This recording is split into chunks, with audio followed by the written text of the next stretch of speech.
자, 최근에 이런 댓글들이 많아요. 부동산 더 가격이 하락해야 된다. 아주 폭삭 망해라. 집 있는 놈들 잘 됐다. 쌤통이다. 이런 댓글을 다는 분들이 계시는데 사실상 전부가 죽는 겁니다. 조정 대상 지역 해제 후 이 거래량이 증가한 것을 부동산 시장을 통해서 우리는 알 수 있다. 가격은 하락하고 있는 가운데 거래량이 살아나고 있다는 것은 사실상 상당히 의미 있는 사건입니다.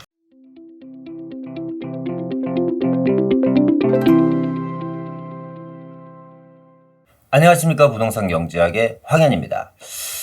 최근 시장은요, 가격 하락과 거래 절벽의 이중고에 처해 있습니다. 최근 몇 년 동안 가격이 많이 상승을 해서요, 가격 하락이 어쩌면 당연한 것일지도 모르겠습니다.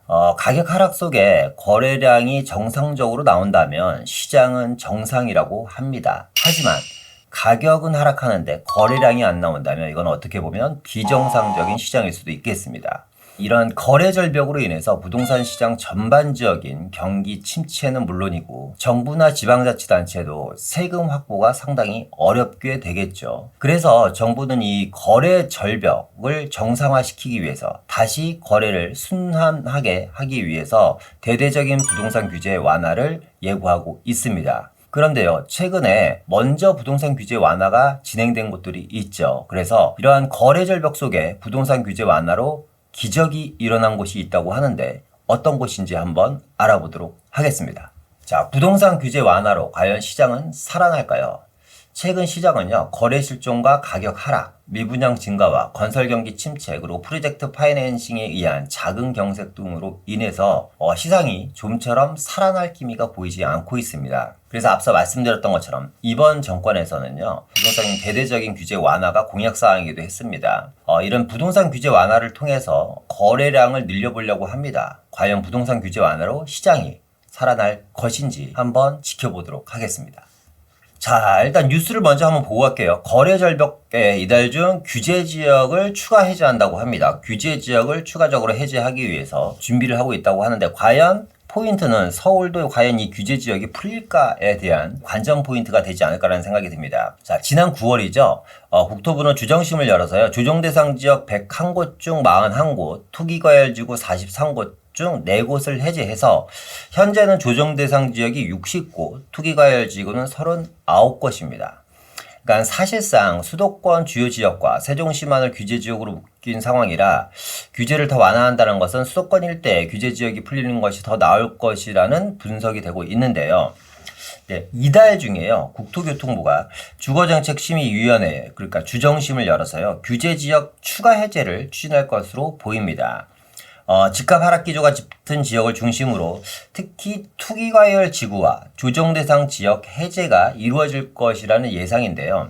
그러니까 서울 및 수도권 대부분 지역이 투기과열 지구와 조정 대상 지역이 되겠죠. 최근 안산의 단원구라든가 인천 검단이라든가 김포 요런 지역들, 의정부 고양 요런 지역들은 주민들뿐만 아니라 지자체에서도 적극적으로 국토부의 투기 과열 지구라든가 조정 대상 지역에 대한 해제를 건의하고 있습니다. 그래서 저는 개인적으로요, 서울은 좀 힘들지 않을까라는 생각이 들고요. 만약에 투기 과열 지구, 서울 수도권에서 좀 규제가 풀릴 만한 지역을 본다면 안산 같은 지역, 안산 같은 경우는 사실상 올해 또 물량도 많고요. 인천 검단이라든가 김포, 화성 동탄 이신도시라든가 시흥 오산이라든가 의정부 고양 이런 지역들이 좀 해제가 이루어지지 않을까라는 생각이 듭니다. 지금 현재 문제는 뭐냐면 가격이 하락하는 것은 어쩔 수 없는 현상입니다. 그런데 중요한 거는 거래 자체가 안 되다 보니까 이 실수요자, 팔고 싶어도 팔지 못하는 사람이 있고 사고 싶어도 사지 못하는 사람이 있고, 이런 실수요자 보호와 거래 정상화를 먼저 진행을 해야지 그 다음 단추들이 술술 풀리지 않을까라는 생각이 듭니다. 자, 경기도와 인천 세종에 대한 2021년과 2022년의 매매가격 변동률을 한번 보면요, 지금 빨간색 그래프가 2022년이고요 파란색 그래프가 2021년 그래프입니다. 이런 얘기 하시는 분들도 계실 거예요. 의왕 같은 데는 작년에 36.28%가 상승을 했는데 최근에 고작 3.26% 가격 떨어졌다고 이 난리를 치냐. 그 정도 가격 하락 갖고는 안 된다. 더 가격이 하락돼야 된다. 한 반토막 나야 된다. 이렇게 얘기하시는 분들 상당히 많으십니다. 뭐 인천 연수구 같은 경우만 보더라도 작년에 30.5%인데 올해 뭐 한 10.71% 가격이 빠졌습니다. 여기 뭐 인천 연수구 같은 경우는 많이 빠져 있고 최근에도 지속적으로 하락을 계속해서 하락장이 이어지고 있죠. 그런데 가격 하락이 중요한 게 아니라 거래를 정상화시키는 게 중요한 겁니다. 여기서 추가적으로 앞으로 올 하반기라든가 아니면 내년에 걸쳐서 가격이 더 추가적으로 떨어질 수도 있습니다. 그런데 중요한 거는 이 떨어지는 상황에서 가격이 추락하는 상황에서도 거래를 정상화시켜야지만 어떻게 보면 시장이 정상적으로 작동을 하고 그럼으로 인해서 부동산 관련 업종이라든가 금융권에 대한 어떻게 보면 데미지를 좀 줄일 수 있지 않을까라는 저 개인적인 생각을 합니다. 자, 보시면요. 경기도 아파트 매매 가격 변동률, 인천, 세종뿐만 아니라 서울 아파트 매매 가격 변동률을 보더라도 사실상 다 지금 올 마이너스로 매매 가격이 진행되고 있죠. 이건 뭐 굳이 이런 그래프를 보여드리지 않아도 다 우리가 체감하고 있는 사실입니다. 이렇게 거래도 안 되고 가격이 지속적으로 하락하는 상황에서 과연 지금과 같은 대출 규제라든가 세금에 대한 규제, 주택 수에 대한 규제, 사지도 팔지도 못하게 하는 이런 규제가 과연 합당한 것에 대한 질문을 우리가 한번 해볼 필요가 있지 않을까라는 생각이 듭니다. 앞서 규제 완화가 먼저 진행됐던 대구에 대한 이야기를 한번 해볼까 하던데요. 이 대구 같은 경우는 뉴스가 두 가지가 있네요. 대구. 규제 완화에도 청약은 무더기 미달이다 라는 뉴스가 있고요. 하나는 규제 완화에 대구 부동산 시장은 긍정적이다 라는 뉴스가 있습니다. 이 대구 같은 경우는 일단 공급 과잉과 금리 인상에 완전 발목이 잡혀 있죠. 그렇다 보니까 매매 가격 하락이 연일 지속되었던 지역입니다. 제일 중요한 것은 사실상 금리 인상보다도 어떻게 보면 대구는 과도한 공급 과잉이었죠. 사실상. 자, 그런데 이런 공급 과잉에도 불구하고 규제 완화 이후 어떤 일이 벌어졌는지 한번 보도록 하겠습니다. 자, 대구 부동산 시장의 규제 완화 이후 시장 상황을 한번 볼 텐데요. 일단은 규제 완화 이후 7월달, 8월달 거래량이요. 전달 대비니까 이제 6월달 대비입니다. 6월 대비 107%에서 114%로 증가를 했더라. 그러니까 통계를 보는 겁니다. 가격이 107%에서 114%로 올랐다라는 걸 얘기하는 게 아니라 거래량을 얘기하는 겁니다. 대구는 지금도 가격이 계속해서 빠지고 있는 시장인 것 맞습니다. 근데 중요한 것은 거래량을 살려야 된다는 겁니다. 거래량을.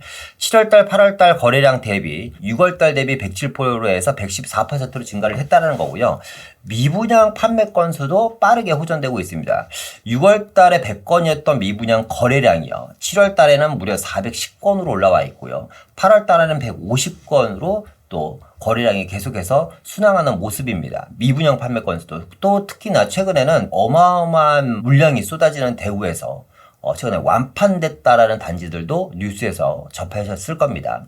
자, 같은 시기요. 전국은 전달 대비 22% 감소, 31% 감소입니다. 22%, 31%는요, 상당히 사실 심각한 겁니다. 앞서 말씀드렸던 것처럼 부동산 관련 업종이 전체적으로 타격을 받을 수 있는 지금 거래량이 나오고 있습니다. 뭐 건설업부터 시작해서 부동산 중개업은 얘기할 것도 없고요. 이사업체라든가 인테리어 업체라든가 어쨌거나 부동산 관련된 업체들이 전체적으로 타격을 받고 제일 중요한 거는 금융권도 사실상 안전하지 않다라는 거죠. 그래서 조정대상 지역 해제 후 이 거래량이 증가한 것을 대구 부동산 시장을 통해서 우리는 알 수 있다. 가격은 하락하고 있는 가운데 거래량이 살아나고 있다는 것은 사실상 상당히 의미 있는 사건입니다. 최근에 정부에서 생애 최초 대출 확대를 했죠. LTV를 80%까지 상향해주고요. 4억까지 대출을 해줬던 아파트를 6억까지 거래를 해주다 보니까 역시 거래량이 늘어납니다. 누가? 2030 세대들이. 얼마 전까지만 해도 지금도 마찬가지이긴 하는데 언론도 사실상 저는 좀 너무 과도한 보도를 통해서 시장 전체적인 좀 심리를 조여가지 않나라는 생각이 듭니다. 영끌족들이 너무 힘들어서 사채를 쓴다는 등 뭐 별의별 뉴스들이 다 나오잖아요. 과연 작년, 재작년에 산 2030 세대들이라든가 젊은 세대들 중에서 100명 중에서 과연 몇 명이 그런 일들을 겪고 있을까요? 저는 전체는 아니라고 봅니다. 그 중에 소수의 사람들이 아마 그런 일들을 겪지 않을까라는 생각이 드는데 그게 만약 전체인 것처럼 뉴스를 계속해서 보도를 하는 것도 어떻게 보면 시장을 경색시키는 더 큰 이유 중에 하나지 않을까라는 생각이 듭니다. 어쨌거나 2030 세대들이요. 생애 최초 대출 확대 영향으로 인해서 서울의 아파트 매입 비중이 다시 증가를 했다고 합니다. 어떤 지역인지 한번 보니까요. 자, 첫 번째 노도강 지역입니다. 노원구, 도봉구, 강북구 지역이요. 생애 최초 대출 확대 영향으로 8월 달에는 38% 2030 세대의 거래량이 늘어났고요. 9월 달에는 무려 57.7%의 거래량이 증가를 했습니다. 자, 두 번째 지역은 마포구인데요. 8월 달에 31.6% 거래량이 늘어났고요. 9월 달에도 계속해서 증가를 하고 있죠. 47.6% 거래량이 증가했습니다. 세 번째입니다. 강남 3구 중에서 아파트 가격이 가장 많이 빠진 지역이 사실상 잠실이라는 지역이 있죠. 최근에. 그런데 2030 세대들이요. 아파트 매입 비중이 잠실에서도 늘어났습니다. 8월 달에 26.5%였던 거래량이 2030 세대의 거래량이 37.8%, 큰 폭은 아니지만 약 10% 이상의 거래량이 증가를 했다. 앞서 얘기했던 것처럼 시장은 가격 하락과 거래량 실종이죠. 이런 이중고를 겪고 있는데 가격 하락은 둘째 치더라도 거래량을 증가시키기 위해서 각종 노력을 해야지 됩니다. 그게 대표적인 게 뭐예요? 투기과열지구라든가 조정대상 지역에 대한 대대적인 해제와 부동산 규제 완화죠. 어쨌거나 대구나 2030 세대의 생애 최초 대출 확대 영향으로 인한 아파트 매입 비중 증가에서 보듯이 어쨌거나 거래량은 시장에 크던 작던 영향을 미칠 수밖에 없다라는 거죠.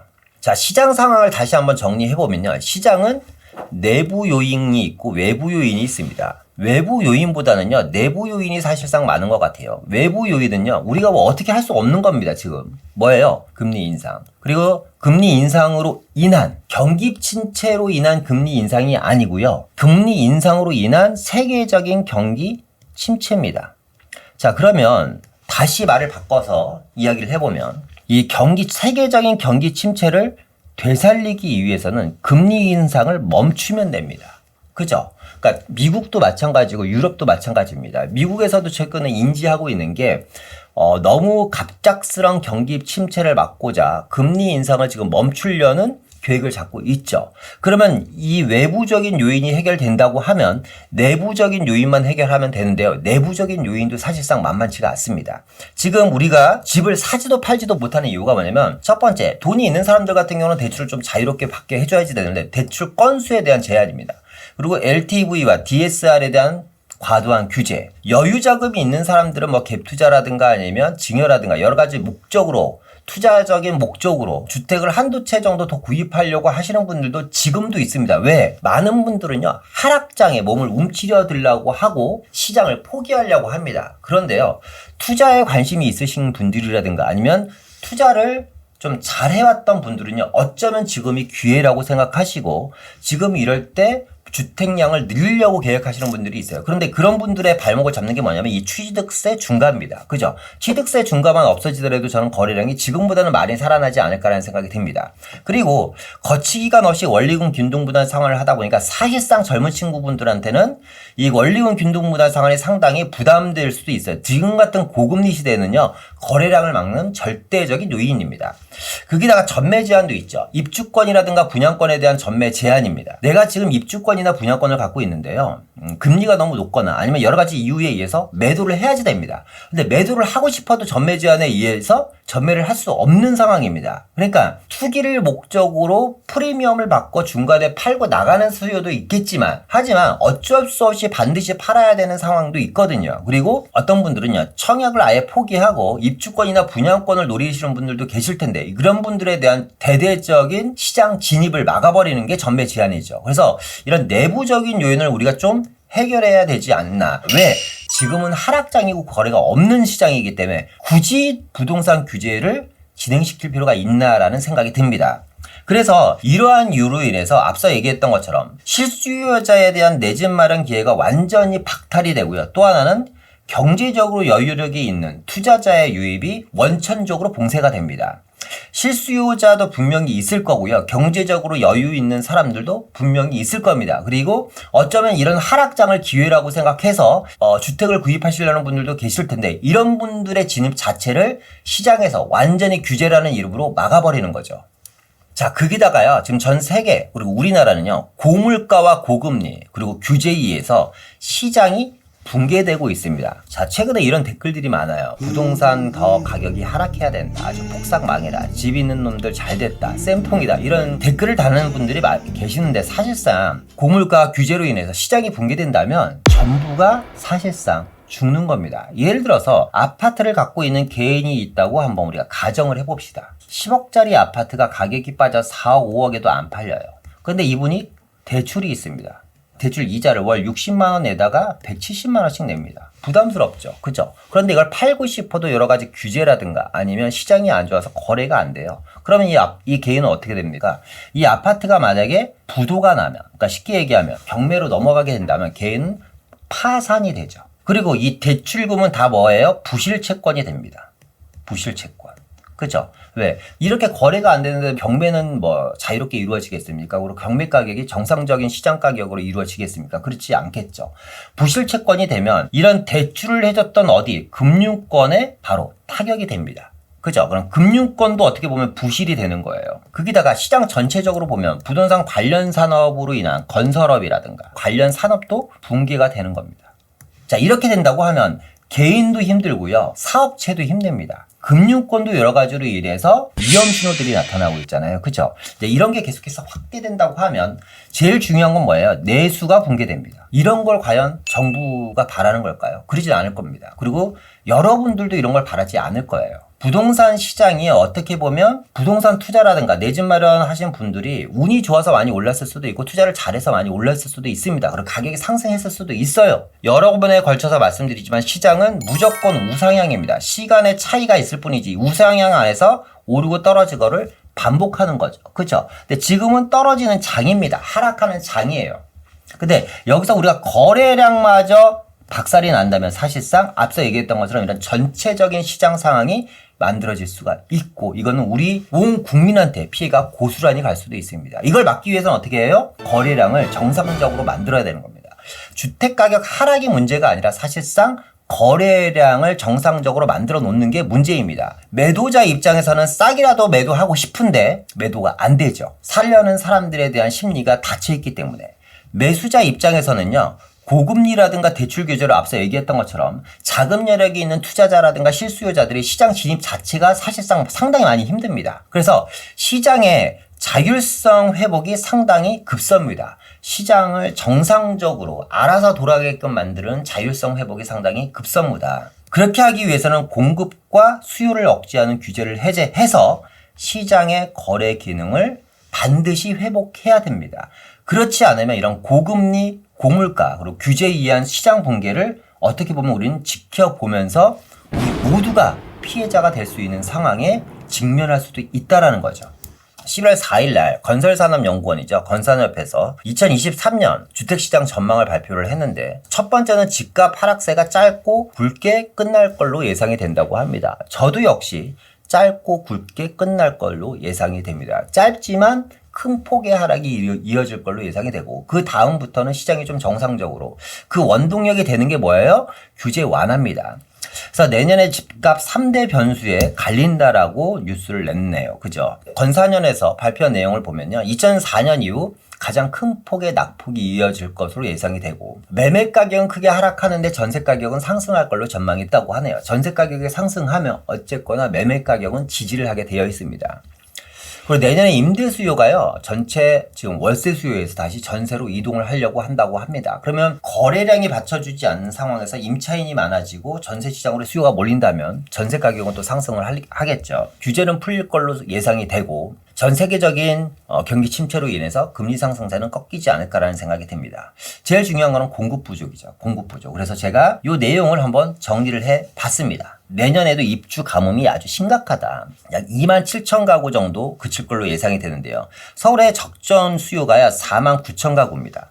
4만 9천 가구 정도가 나와야지 적정 수요인데 그중에 50% 정도밖에 안 되고요. 특히나 뭐 성동구나 성북구, 구로구 같은 경우는 입주 물량이 아주 빵프로입니다. 여기서 중요한 건 뭐냐면 프로젝트 파이낸싱이 중단되다 보니까 앞으로 나올 물량들도 사실상 위험하다는 겁니다. 물량 감소가 더 심각해질 수도 있다는 겁니다. 자, 지금 2022년입니다. 내년에 2023년이고요. 이 빨간색 그래프가 뭐예요? 반드시 필요한 물량입니다. 그런데 내년에 2만 7천 가구가 물량이 지금 예고되어 있습니다. 2025년 되면 4천 가구입니다. 2026년 에는 312가구입니다. 312가구, 서울에 300가구가 물량이 됩니다. 2027년 이후에는 사실상 물량이 거의 없습니다. 그런데 앞서 말씀드렸던 것처럼 이 2만 7천 가구나 15,000, 4천 가구도요. 지금 프로젝트 파이낸싱 중단으로 인해서 사실상 위태롭습니다. 이 물량이 다 확보된다라는 보장이 없어요. 그러니까 뭐냐면 어쨌거나 물건은 없다. 앞으로 3년, 4년, 5년 동안 물건은 없고 이게 전체적으로 고스란히 어디에 임대차 시장에 영향을 미칠 겁니다. 왜? 집을 안 사면 너무 단순한 논리잖아요. 수요자가 없으면 임대시장 파이가 커지는 겁니다. 임차인은 늘어나는데 물량이 없다? 임대 가격이 오르고 있습니다. 지금 월세가 미친 듯이 오르고 있죠. 내년에는 전세가 다시 아마 미친 듯이 오르지 않을까라는 생각이 듭니다. 자, 그래서요, 2023년 부동산 4대 포인트를 말씀드리겠습니다. 자, 첫 번째, 내년에 금리 인상이 종결될 예정입니다. 그리고 아마 올 연말 정도 금리 인상을 마지막으로 금리 인상은 더 이상 없지 않을까라는 생각이 들고요. 미 연준에서도 올 연말까지만 금리 인상을 진행하겠다라는 목소리가 계속해서 나오고 있습니다. 왜 이유는 뭐냐면, 이 금리 인상을 왜 했냐면, 인플레이션 때문에 했잖아요. 물가 상승을 잡으려고 금리 인상을 시도했는데, 중요한 거는 물가는 어느 정도 좀 잡혀인 것 같은데 전 세계적으로 전방위적인 경기 침체가 가속화되다 보니까 더 이상 금리 인상을 할 수는 없다라는 겁니다. 자, 두 번째는 전세가 상승이 예고되고 있습니다. 월세가 증가를 하면 당연히 수요가 증가를 하면 수요에 의한 가격은 따로 상승하게 돼 있죠. 월세 가격이 상승을 합니다.